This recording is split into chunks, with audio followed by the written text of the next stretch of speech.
Hello beautiful people, welcome back to our RB25 channel. Today I'm going to be installing the Otaku Garage blind drive billet oil pump gears into my Neo oil pump. It's an RB25 Neo pump. This is the standard Series 1 oil pump. You can tell the difference by the extra screw here in the middle. No screw, screw goes there. The hole, so it has 8 holes, only has 7.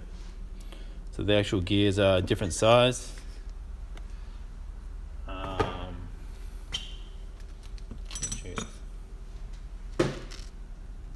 the same size.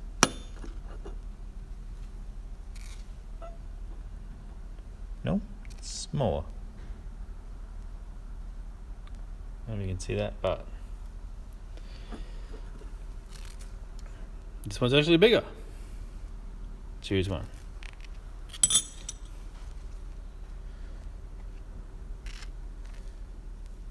So this is the Neo. You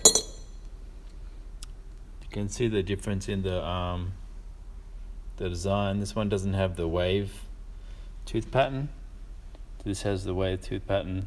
This is a brand new oil pump, but apparently having this blind drive gives you more meat in between the narrowest point between like the lowest point on the gullet of the drive, and the tooth there should technically be bigger than this point here and the lowest point on there on the bottom of the radius of the gullet there. So it should give you more meat, therefore it shouldn't crack when you're clutch kicking or running anti-lag, which we are hoping to do with our drive-by-wire throttle body. Program our throttle body to stay open just all the time. Pour fuel through the engine the whole time, so it's just firing the whole time, just flames everywhere. So shan't be needing this brand new $1,000 worth of oil pump drive. It's good, isn't it? So then make sure we put this in the same way around. Chuck that in there. This thing in here, make sure you roll it in the dirt before you put it in. Probably not.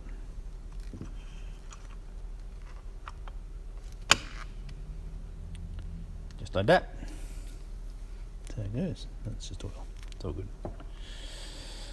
So screw the back on, and like you can even get aftermarket backs because they say the backs on these actually under high pressure they flex and can let oil, I guess, leak past the side of the thing and not give you the right pressure. I don't know, but whatever. Some people even like this is your pressure valve, which designates how much pressure you have. Basically, pressure side, non-pressure side, so the oil comes in, oil goes out. So this side is the pressure side, it's high pressure on this side. So this is pumping, sucking oil in here, and it spins around and forces the oil to go out. It sucks it in through that side, and when as it closes on this side, where the teeth go in, it forces the oil down through there at high pressure and out through that opening there, up through there, and then this is the hole where it goes into your engine and forces the oil through your bearings and stuff. And this is the valve which controls the pressure. So there's a spring inside here, and if the pressure gets too much, then it pushes the spring, the oil pressure pushes the spring down, opens the valve, and excess oil goes back around, gets drawn back into here and gets pumped back through again. So it's just constantly keeping the pressure the same. But you can actually, some people I've seen pull the spring out and put like a 1mm washer or less than that underneath the spring to increase the spring pressure against the valve to increase the oil pressure for whatever reason. Called race car, basically. But we're not going that hardcore because we can't afford to. So I can't afford the big turbos and stuff or the racing. So we're just going to rock this setup. just don't want my oil pump to break, you know. It'd be very irritating. You go away for a long weekend of drifting and then your oil pump cracks. You lose your oil pressure. Even with, you've got the safety set in the ECU. Your oil, I've got the sensor, so it'll tell the ECU if I lose oil pressure. So the ECU will basically shut down the motor, and that'll be the end of my weekend, which would be very irritating. So, better to prevent rather than cure, right? This is why we're here, putting a new oil pump onto a motor which was running perfectly fine. Let's drown our sorrows with a beer. As thirsty as a drift car in E85. Perfect. Alright, I'm going to screw this cover back on here. I've got some Loctite there. Put some Loctite in the bolts and put that back together. Happy days. Stay tuned. Alrighty, so that's the oil pump thing. What other little projects I got? I gotta weld some speed flow fittings onto my cam covers.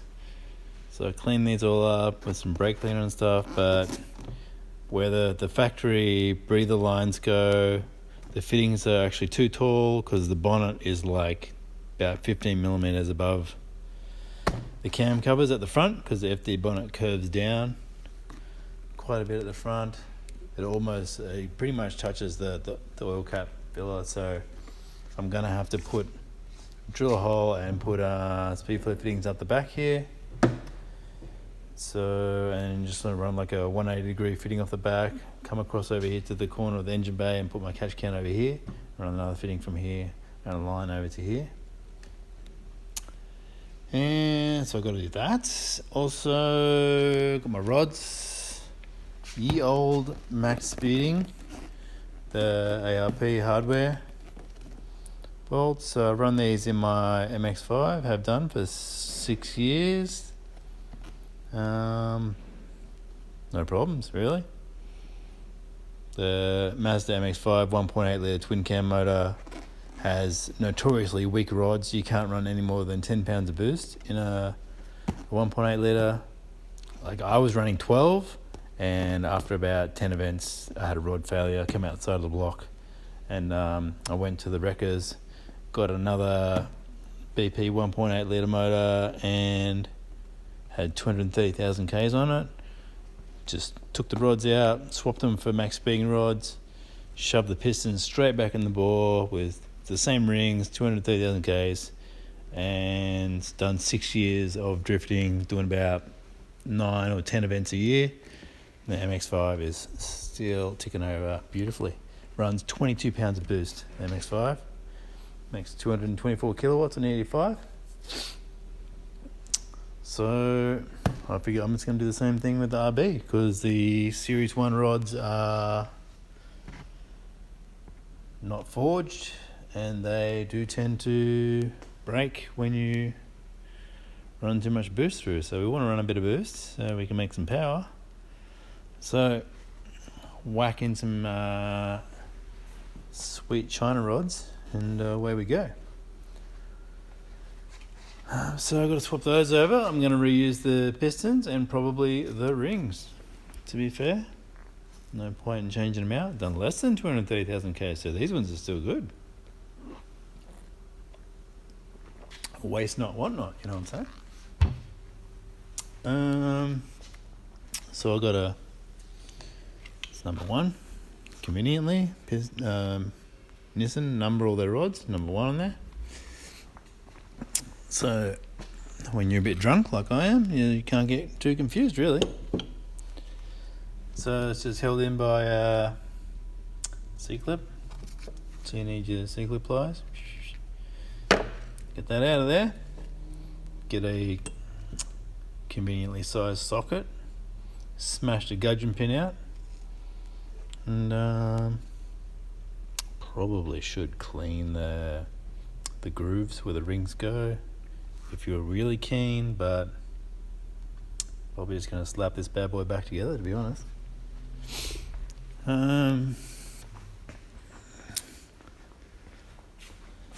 Yeah, and I've got to clean the head at some point as well, because it is filthy down in here. disgusting. Don't want to put that back on the motor the way it is.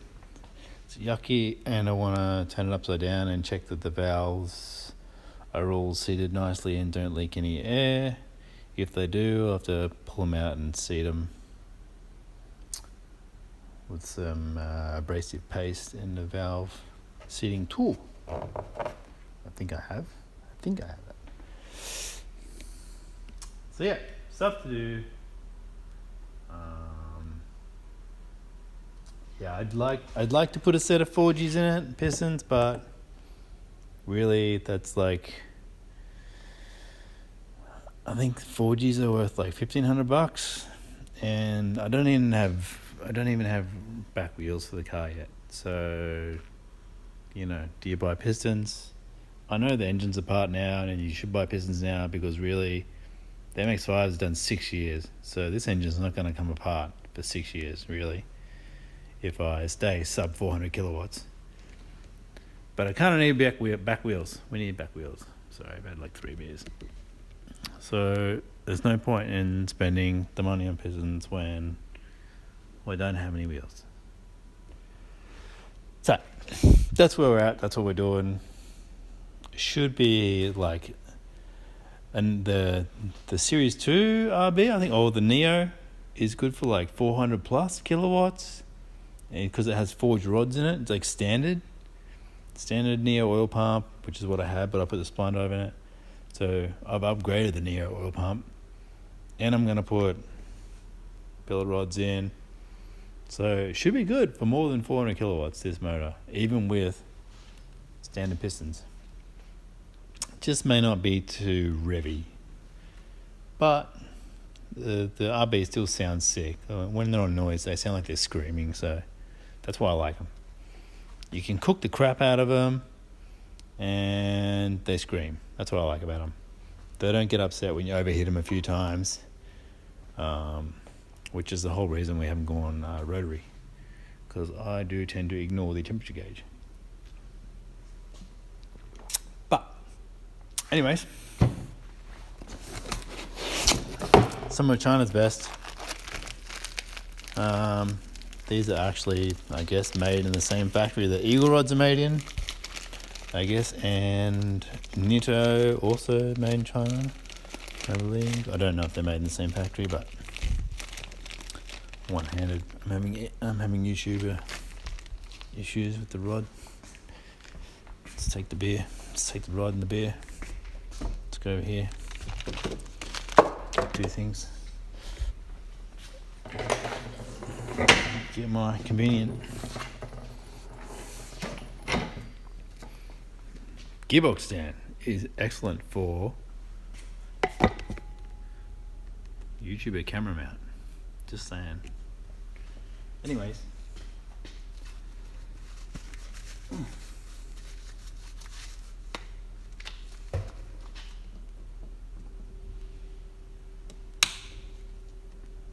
Humor.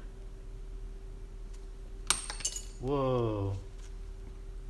Look at that. I'm drunk and I still didn't lose it.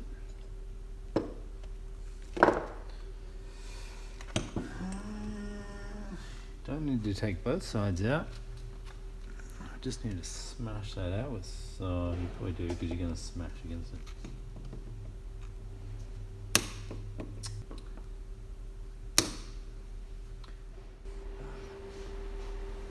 Alrighty, so there was a bit of drunken sleepiness going on there with the C-clips, but I got them out, and I also got my copper smashy McSmashy thing for belting out the gudgeon pins. So obviously copper is a soft metal, gudgeon pin is steel, so it's harder.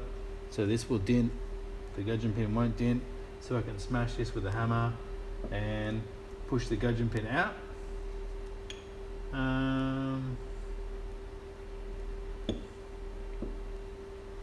Yeah, I was looking at these rods, and these rods actually seem to have, I don't know if you can see that there's a tiny hole there which comes from here, which is basically an oil squirter. It's an oil squirter for the bottom of the piston on the intake side, so it would squirt oil at the bottom of the piston on the intake side and cool the actual piston itself, the head.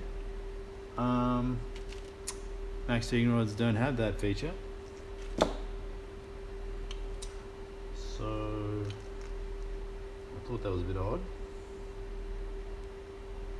But they're obviously a lot stronger. Going to be running E85 anyway, so E85 runs a lot cooler, so it will cool the top of the piston a lot better. It's not a major concern. I just found it quite odd that, you know, an aftermarket product doesn't have the same feature as the factory product. But don't ask stupid questions, just do stuff. And start smashing out the gudgeon pin. Start coming out.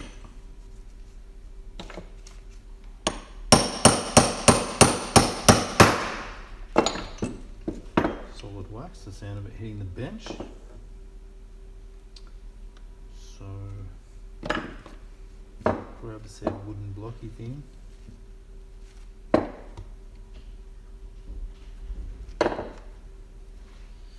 Precariously sit piston on the edge of said blocky thing. Can I show you this while I do it? Maybe I can do it right-handed, left-handed. I mean, you know what I'm saying? Do you know what I'm saying?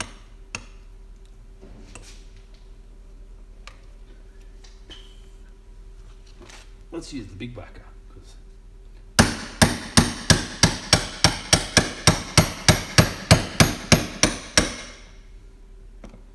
you don't actually have to hit your gudgeon pin all the way out.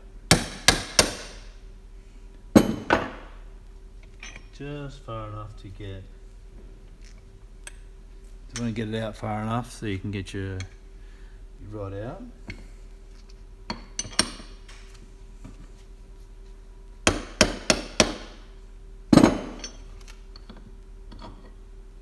Yeah, buddy. So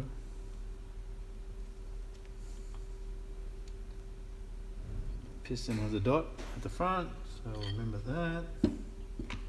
Oil squirter on the intake side. Some shimming, max speeding, laser cut, insignia goes facing forwards. Doesn't matter, I guess, as long as we do it all the same.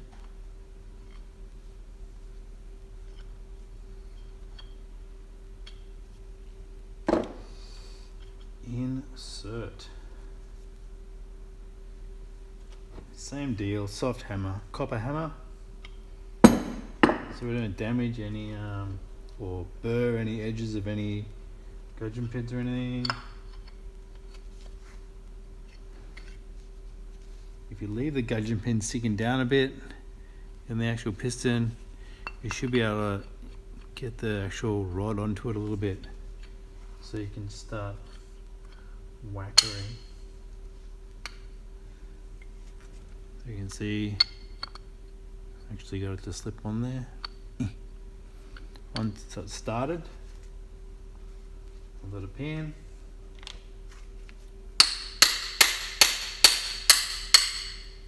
You just hit it in with your hand. Bang, she started, she's in. Happy days. Happy days.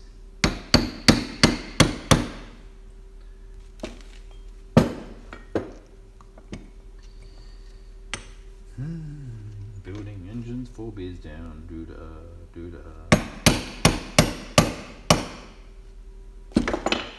We should put the back C-clip in now, so that the gudgeon bin stops where it's meant to stop. Makes sense, doesn't it?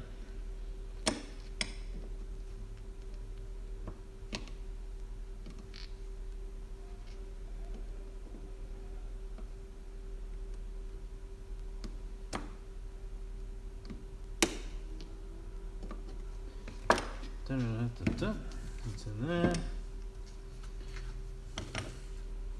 Let's use a little hammer.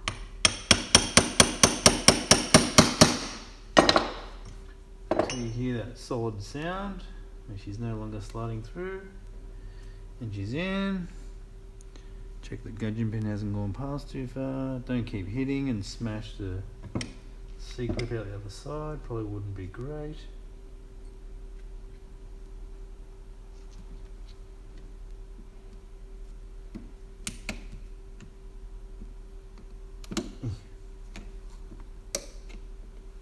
So there we go. Clip it in. It's in the groove. Make sure your C-clip's actually expanded back into the groove, both sides, because if that falls out, you'll be mightily upset. Success! Proper race engine. There we go.